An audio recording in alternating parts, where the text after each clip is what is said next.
Freaks. Yes. Yes. I got this one freak that I'm trying to get rid of from Jersey, though. She's out to here. Nah. What about that one you got? It's your boy again? Yeah. Retired. Okay, listen, what are we going to do? What are we going to do? I got freaks 9 days out of the week. I can give him... There's only 7 days in a week. Man, you ain't big pop. I'm the big bad booty daddy. It's non-stop. Now listen, English. Stu, just doing a quick recap. I'm not going to keep y'all on all night. But here's a quick summary so far. All right, on August 23rd at KnokX Pro Wrestling in Los Angeles, Roger Jackson, 25 years old. He's the son of Quinton Rampage Jackson. Of course, you know, of UFC fame. I think he's in the UFC Hall of Fame. He fought in Pride. He had stints in TNA wrestling with the main event Mafia stable. He was in most notably, he was in the Aces and Eights storyline with the main event Mafia. Violently assaulted professional wrestler Stuart Smith, known as Sycho Stu, during a live streamed event on Kick. The incident, initially planned as a scripted wrestling spot where Jackson was only supposed to slam Smith into the ring, escalated when Jackson delivered over 20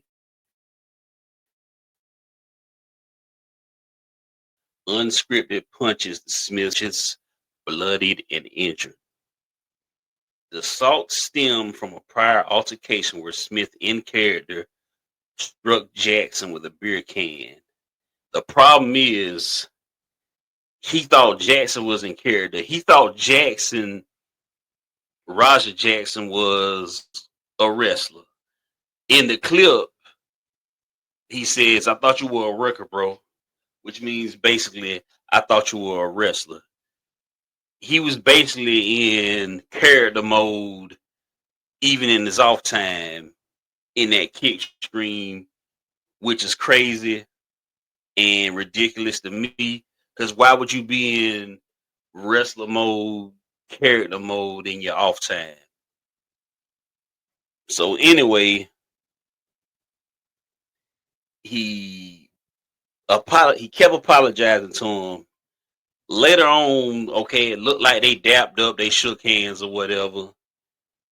But when it first happened, Roger was pissed. He was like, "Dude, I will F you up. I will mess you up. I will F you up," so forth and so on. But they did squash it. It appeared that they squashed it, and they dapped it up, shook hands. So, the other person that runs KnokX Pro, Black Pearl, I'm not sure if he's the brother or cousin of Rikishi, who also runs KnokX Pro. But you could hear him saying, "Why don't we set up something for later on where you do a run in later on tonight in the match?" He told Roger this. Seen the video. The only reason I'm not playing a lot of these clips is because, number one, the violent ending of the fight at the end, and number two, this is a live video, so I don't have a lot of the stuff queued up. If this was a pre-recorded vid, I would have had a lot of this stuff queued up. But this stuff is so viral. 9 times out of 10, if you're tuned into this, you've probably seen it already. But I'm gonna link a lot of this stuff into the bio of the vid. So even if you haven't seen it already, 9 times out of 10, it's gonna be linked up if you haven't seen any of the videos I'm talking about. So after Black Pearl gets with Raja and Stu about setting up the angle for later, we now get to later on that night. where the show has started. There's another wrestler, AJ Manor, instigating it, telling Raja he needs to get his receipt. Basically, in a slang term for wrestling, a receipt is basically when a person, hits you for real in a match by mistake or for real, you're basically getting your lick back. Long story short, he was like, so he kept saying, bro, get your receipt back. You get your receipt back. And if he got a problem with it, tell him to come holler at me. If he got a problem with it, I'm going to jump in. You can hear him saying this on this video. So now Roger's getting amped up. Throughout the chat, all day on the stream, you can see kick users amping up Roger, calling them all type of bitches and punks and all type of stuff, egging him on. Excuse me. Very, very childish stuff. Mind you, Roger Jackson is not a child. He is not a kid. He is 25 years old. He should be in control of his emotions and stuff like that. When you see negative stuff in your chat, you're supposed to be blocking that type of stuff out. You're not even supposed to be paying that type of negativity any attention.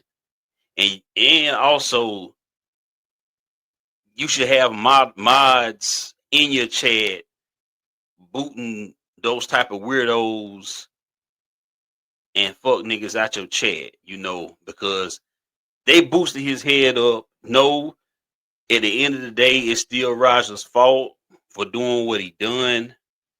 But you got to think, between Stu crushing that can on Roger's head and all that negative shit all day, for a person who already don't have all his marbles, it was an accident waiting to happen. So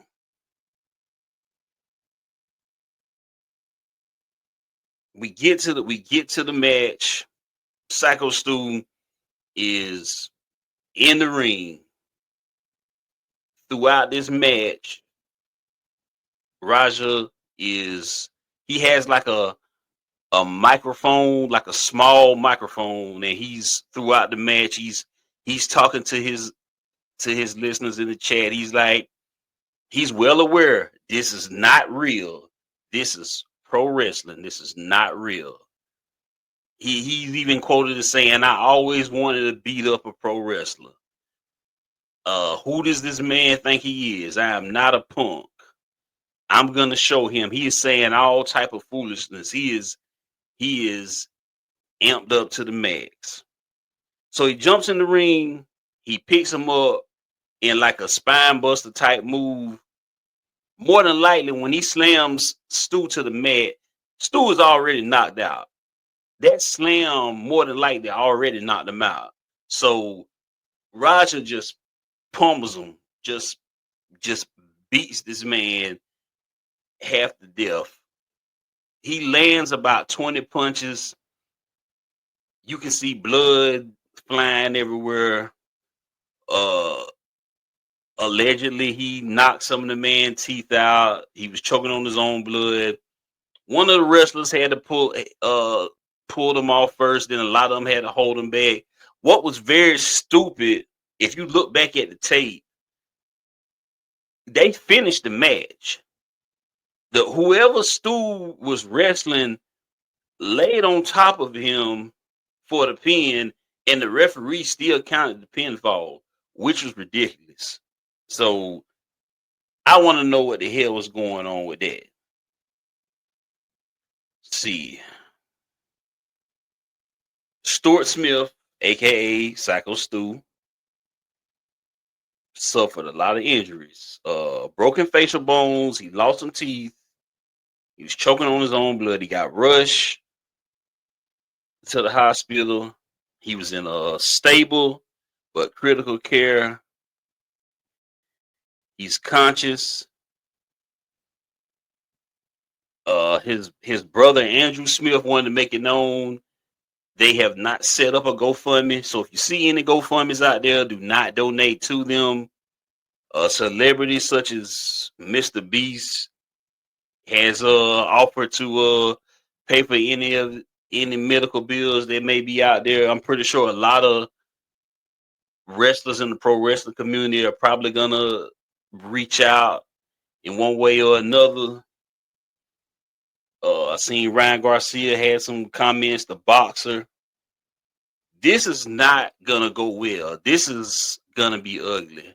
Although Roger Jackson is not a multimillionaire, his father is. So if this guy gets sued, this guy is gonna get sued because they know his father is a multimillionaire. So they're just gonna go after his dad's money at the end of the day. Even if they can't sue the dad, they're gonna sue him, knowing that 9 times out of 10 he's gonna have to get the money from his dad. So this is not gonna go well.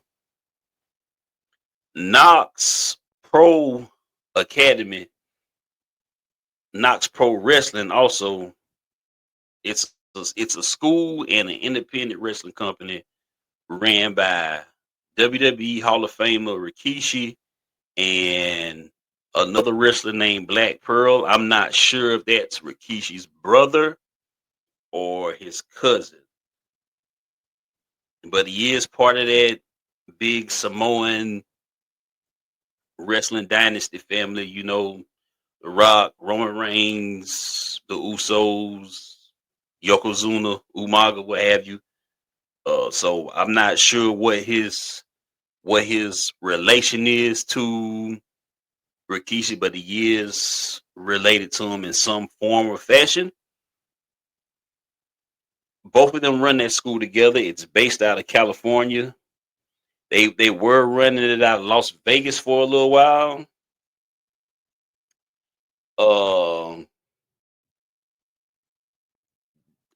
The promotion was part of the WWE ID affiliation program, which is pretty much where WWE sponsors certain indie wrestlers and independent wrestling promotions. They sponsor their matches. I think maybe they sponsor their travels. They highlight them on WWE.com.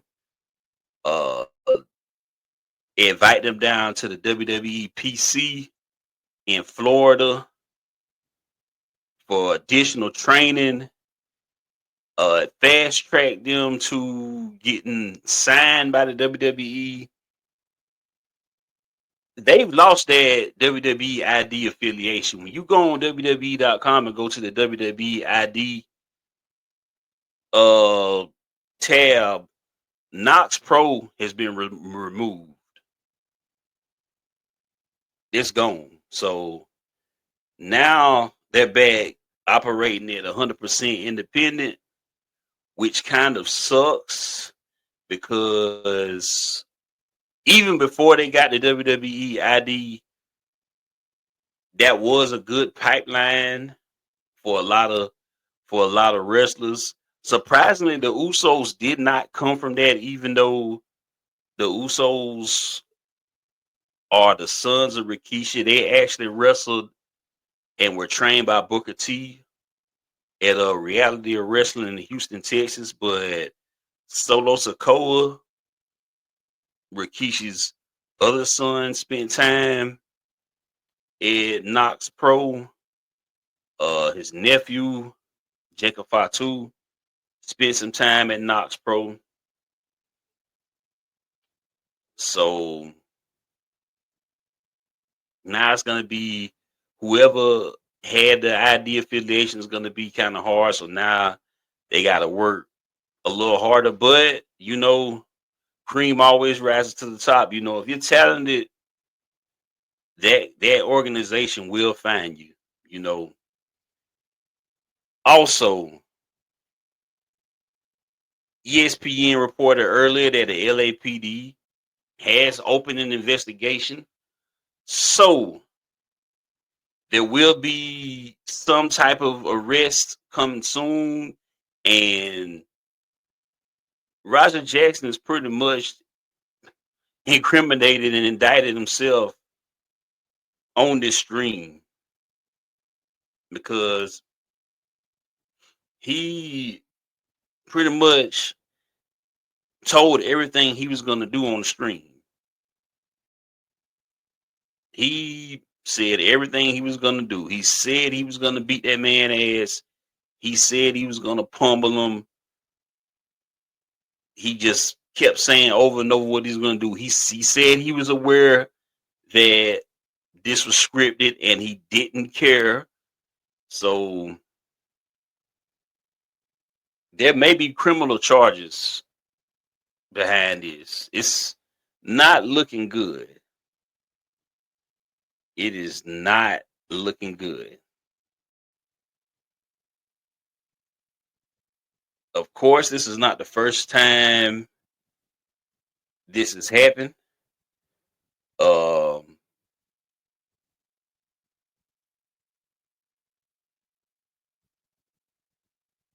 Many years ago, I don't know if y'all remember the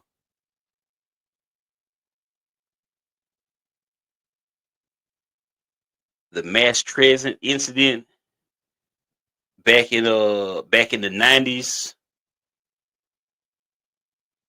in ECW that involved New Jack and this fake. I'm gonna call him fake because he had no experience. This fake indie wrestler named Mass Transit.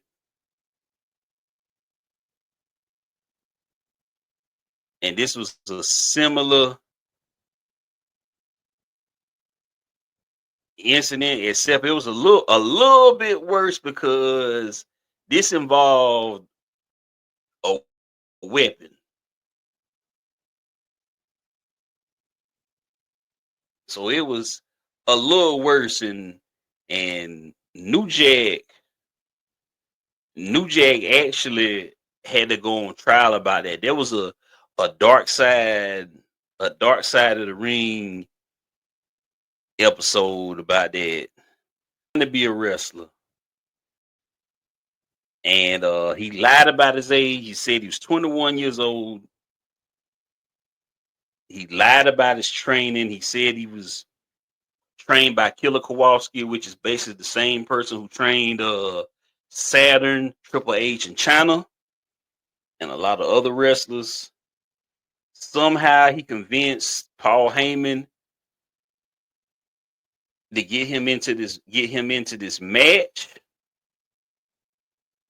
with the gangsters, New Jack and Mustafa.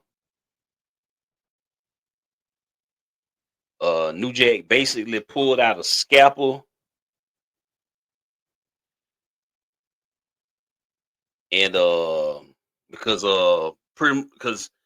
he had told New Jack that he had experience cutting himself in matches, and New Jack kept giving him an out. He's like, yes, I've had experience. So in this match, everyone knows, if you know a little bit about ECW and a little bit about the gangsters and New Jack. New Jack barely wrestled, so New Jack commenced to beat this boy ass the whole match. I don't think if the match may be on YouTube, but it's so violent, the video probably been flagged and got taken down. But more than likely it may be gone. But anyway, if it's still up, look for it. But he beat him up and he used the scalpel and pretty much dug into into the kid's forehead, and he bled out real bad. And he ended up got charged with assault and battery with a deadly weapon. New Jack did because of the scalpel. With the scalpel, ECW got sued, but they threw the case out because really the kid lied in the first place.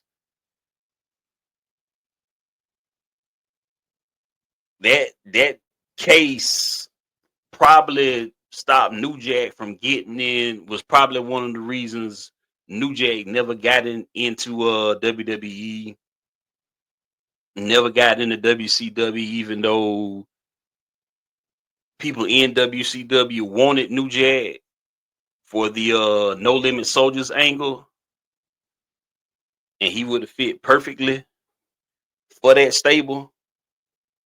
So that wasn't the first time that's happened. I'm pretty sure there's other times that's happened, but this isn't over. And I would think that Rampage Jackson would have smartened his son up, especially Rampage has wrestled before. He made an appearance on Monday Night Raw. One time, that was his first pro wrestling appearance that I know of, where he delivered a choke slam, I want to say, on Chavo Guerrero. If I'm wrong, someone's gonna correct me. I'm pretty sure.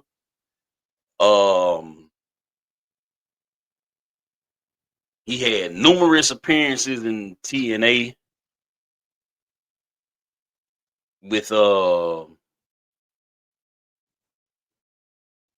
Main Event Mafia.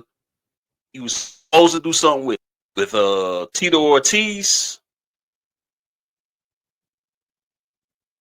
but ended up Tito didn't wrestle, but Rampage did wrestle. He was a long-term storyline with like I say, with Main Event Mafia in the Aces and Eight storyline. That's like one of the biggest storylines TNA had. One of my favorite storylines because it ended up melding in with the Dark AJ storyline, which is basically where AJ went silent for almost a year. Basically, AJ Styles copying the Sting Crow gimmick, pretty much. But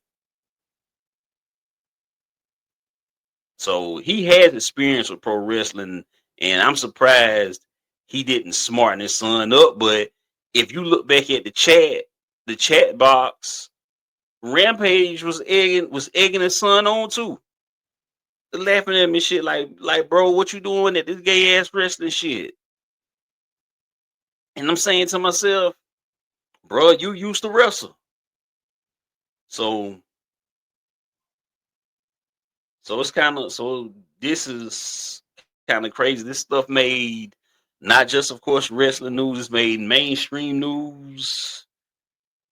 ESPN is covering it. They didn't talk about it till Monday afternoon, because of course, it's football season, college football season also. So they got bigger things to talk about. And plus, they got to get a lot of stuff confirmed.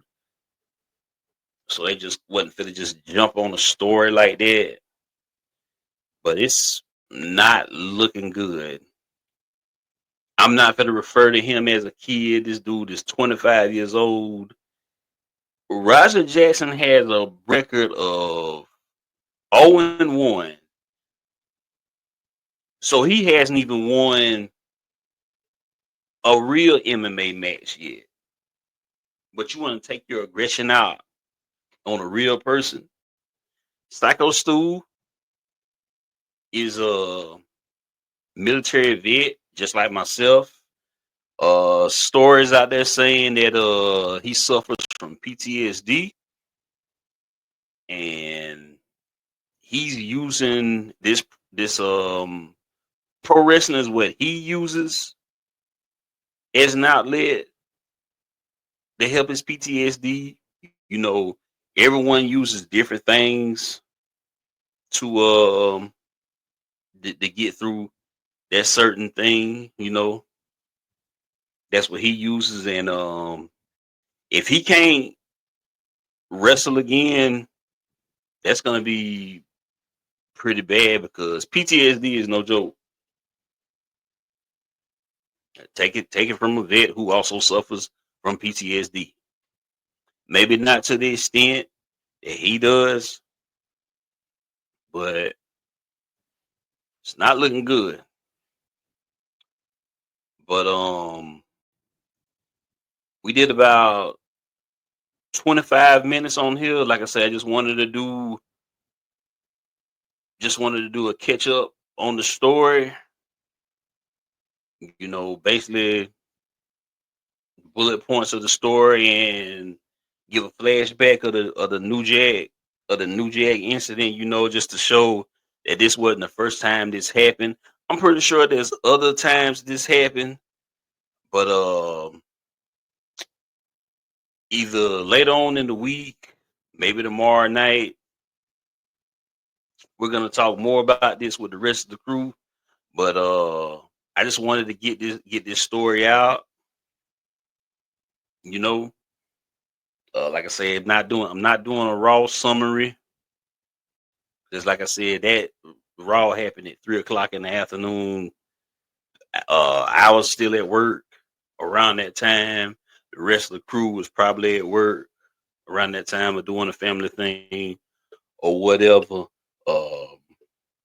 NFL season is coming up, so we got some football previews coming up, college football previews coming up. You know, so I don't even got to go in depth. You already know who I'm riding with. You see that G back there, so we'll talk more. Coach Smart got to get his third ring. We're gonna talk more about that when the whole crew gets on. I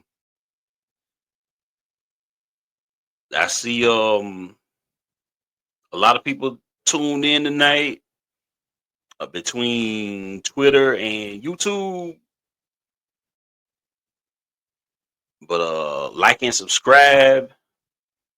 Tell everybody else. Like I say, like and subscribe. Forward this video to anybody else that might be interested in the story. Like I say, if there's any corrections that need to be made, leave it in the comments. You know, please be respectful. You know,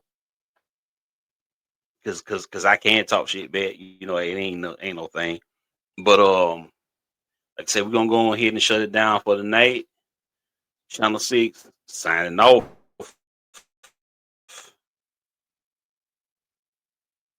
You can be anything you want to be. Remember, the saddest thing in life is wasted talent. You could have all the talent in the world, but if you don't do the right thing, then nothing happens. But when you do right, guess what? Good things happen.